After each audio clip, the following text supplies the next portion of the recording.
We are back with Carly Buehler, the Health and Fitness Manager at Cone Health Sagewell Health and Fitness, and we're talking New Year's resolutions. All right, so this is something very common. We start very strong at the beginning of the year, then as time goes by, the newness, the funness, it all just wears off and we skip a day or we just go right back to where we started from. So what do you do to then get back on track?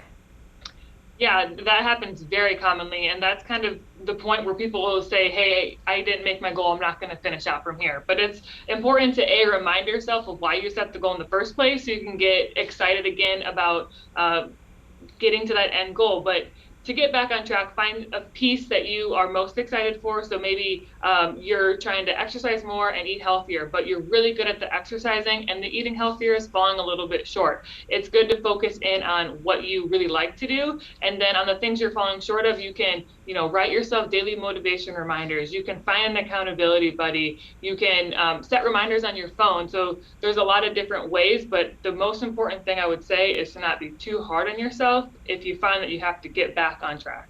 Okay, so does there come a time when we need to say like a certain resolution or goal just isn't working and maybe we need to switch focus?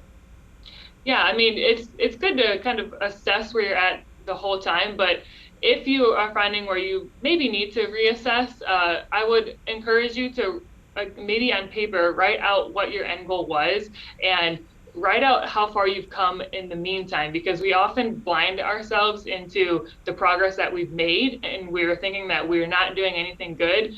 So if you're finding yourself at a point where you need to maybe think about reshaping your goal, first make sure that that needs to be done by writing out the success that you've had so far, and maybe you're going to be reminded that you're farther along than you thought you were. And if not, it's okay to completely rewrite a goal because it's specific to you and no one's telling you that you have to do it.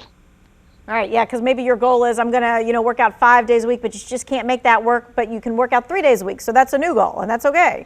All right, yes. So are there New Year's resolutions, healthy to-do type things, perhaps that COVID-19 may have shined a light on that you would recommend that we should consider for this year? So yeah, COVID-19, especially in the realm of, goal setting, and especially in my area of fitness and health, it's shown a light on a few things. One was that we like to be encouraged by other people. And so being in the gym or being in group exercise classes, it's kind of rebounding dramatically right now. So if, being in a fitness related area is new to you, I would encourage finding an accountability partner or finding that group exercise class, because we learned along the past almost 2 years that social interaction was missed. And so social interaction is, like I said, kind of rebounding in terms of those group exercise classes right now. And there's even Zoom exercise classes where there's lots of people in there so you can kind of feel like you're all together even if you don't feel comfortable being all together. Yep, there are so many ways you can accomplish it right now. All right, so no excuses is what she's saying. She's saying stick with your goal. All right, if you missed any of this, you can find the information on our website, WFMYnews2.com.